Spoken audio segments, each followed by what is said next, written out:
آج سے 1500 سال قبل دنیا کے نقشے پر دو عظیم طاقتیں موجود تھیں، ایک روم اور دوسری ایران۔ موجودہ سیاسی اصطلاح میں کہا جا سکتا ہے کہ یہ دونوں ماضی کی سپر پاورز تھیں۔ روم پر عیسائیوں کی حکمرانی تھی اور ایران مجوسیوں یعنی آتش پرستوں کا مرکز تھا۔ ان کے عقیدے کے مطابق آگ ہر شے کو جلا دینے کی صلاحیت رکھتی تھی، اس لیے اسے خدا کا درجہ دے دیا گیا تھا۔ ایران کے تمام چھوٹے بڑے معبدوں میں ہر وقت آگ روشن رہتی تھی اور پجاری بھڑکتے ہوئے شعلوں کے سامنے سجدہ ریز رہتے تھے اور صدیوں سے یہ مخصوص دعا مانگتے تھے: اے ہمارے معبود، جس طرح تو لازوال و عظیم ہے، اسی طرح اپنے نام لیواؤں کو بھی عزت و جلال عطا کر، ہمیں ہمارے دشمنوں پر ایسا غلبہ بخش دے جیسے ذبح ہونے والے جانور بے دست و پا نظر آتے ہیں۔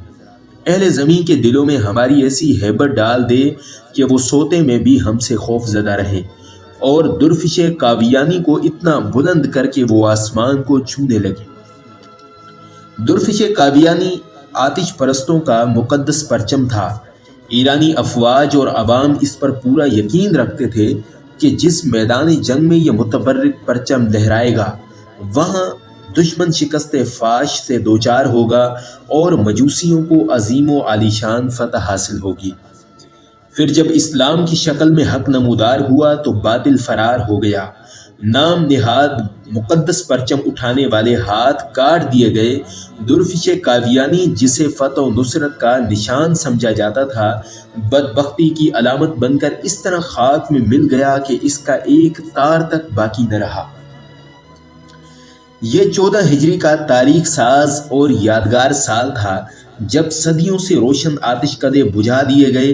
آگ کے پجاری کہا کرتے تھے کہ یہ شعلے کبھی سرد نہیں ہوں گے اور انہیں بجھانے والی مخلوق آج تک پیدا نہیں کی گئی، مگر جب ایمان کی تیز ہوائیں فاران کی چوٹیوں سے اتر کر ایران کے میدانوں میں داخل ہوئیں تو پھر سب کچھ خش و خاشاک کی مانند اڑنے لگا۔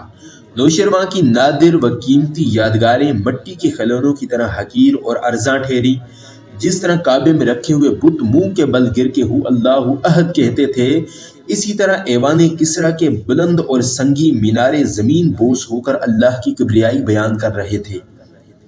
مغرور شاہوں کے نسب نامے ورق ورق ہو کر بکھر گئے، ان کے اٹھے ہوئے سر انسانی ٹھوکروں اور گھوڑوں کی سموں سے پامال ہونے لگے، ہڈیاں چٹک کر ٹوٹنے لگی اور پھر راستوں کا غبار بن کر رہ گئیں، یہاں تک کہ ان کی آخری نشانیاں تلاش کرنے والا بھی کوئی باقی نہیں بچا۔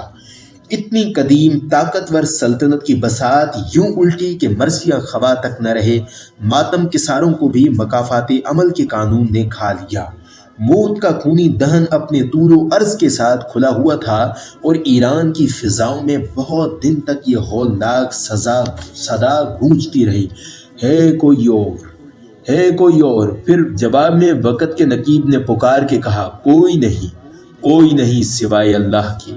یہ آواز سنتے ہی حضور محترم صلی اللہ علیہ وسلم کے محترم ماموں اور لشکر اسلام کے سالار سعد رضی اللہ عنہ بن ابی وقاص کی شمشیر اپنی نیام میں چلی گئی، اور جانے کتنی راتوں سے کرب کے عالم میں جاگنے والے امیر المومنین عمر فاروق اعظم کو قرار آ گیا۔